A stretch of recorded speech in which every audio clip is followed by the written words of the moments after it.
अवधेश कुमार राय, खंड शिक्षा अधिकारी सकलडीहा, जनपद चंदौली। आज सर क्या कार्यक्रम?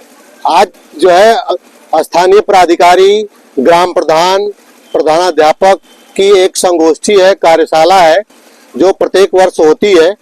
इस कार्यशाला में विभाग की जो विभिन्न योजनाएं हैं उसमें जो ग्राम पंचायत, जो ग्राम प्रधान जुड़े हैं उस पर चर्चा की जाती है और उसका किस तरह से कार्यान्वयन हो अच्छे ढंग से, उस पर चर्चा की जाती है।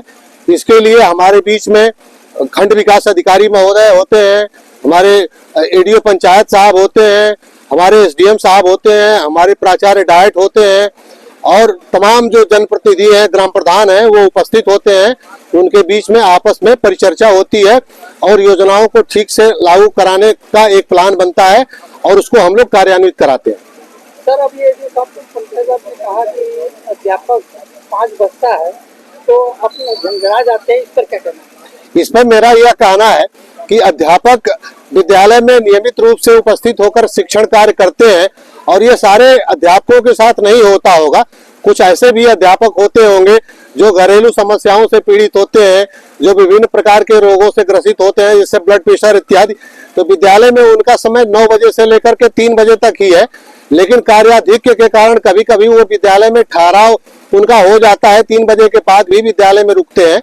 तो ऐसी स्थिति में अक्सर तो झल्लाहट नहीं होती है, लेकिन कार्याधिक्य के कारण कभी कभी वो हो जाती है। ऐसी कोई बहुत बड़ी बात नहीं है, ये सामान्य बात है। सर, ब्लॉक में आपके रायपुरा विद्यालय है, इतना सुंदर बना है, क्यों नहीं सारे विद्यालय इस तरह के बने हैं? नहीं, हमारे बीच हमारे सम्मानित ग्राम प्रधान आज की इस कार्यशाला में उपस्थित हैं।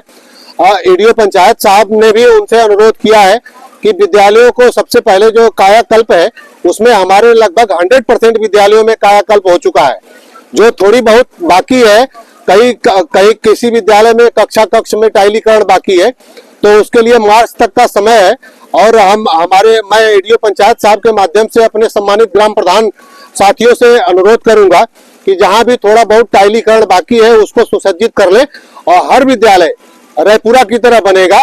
और हमारा हर ग्राम प्रधान इसके लिए सन्नद्ध है, प्रयत्नशील है और भगवान चाहेंगे और विभाग चाहेगा तो अब मार्च तक इसको हम लोग ठीक करा लेंगे। अभी जो पंचायत में संख्या बल पर बात की, बच्चों की संख्या बल विद्यालयों में कम नहीं, उसके लिए कई जो है परिस्थितियां हैं उसके लिए। जैसे हमारे जो विद्यालयों में पढ़ने वाले बच्चे हैं वो गरीब परिवारों से बिलोंग करते हैं, समाज के सबसे निचले तबके से बिलोंग करते हैं और वो उनके परिवार के जो माता पिता होते हैं वो कामकाजी होते हैं। तो जब सीजनल वो सीजनल होता है, जैसे धान का सीजन है या फिर गेहूं का सीजन है, तो इस तरह से जो सीजनल कार्य होते हैं उनके माता पिता जब मजदूरी करने चले जाते हैं तो छोटे बच्चों की देख रेख के लिए उनको घर पे रोक जाते हैं।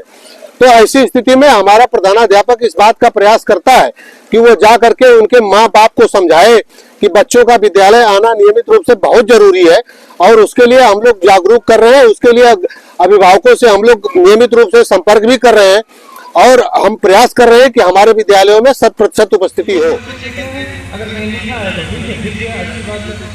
नहीं तो वो भी कहेंगे कि कुछ लीजिए, प्रधानाध्यापक को फोन मिलाएंगे कि मैडम कहाँ है, एडीओ पंचायत साहब आ रहे हैं, पूछ रहे हैं, 2-3 चीज पूछनी होती है, वो भी नहीं बता सकता। तो कितना बड़ा अभाव है आपसी सामंजस्य का। और हम छोटे छोटे बच्चों से आशा रखते हैं कि नहीं, बच्चे बड़े जो है एजुकेटेड होंगे, बड़े ढंग से आएंगे, लाइन टू लाइन छुट्टी होगी तो जाएंगे, क्लास में शोर नहीं मचाएंगे, हमको इरिटेट नहीं करेंगे, संभव नहीं है। हम लोग जब पढ़ने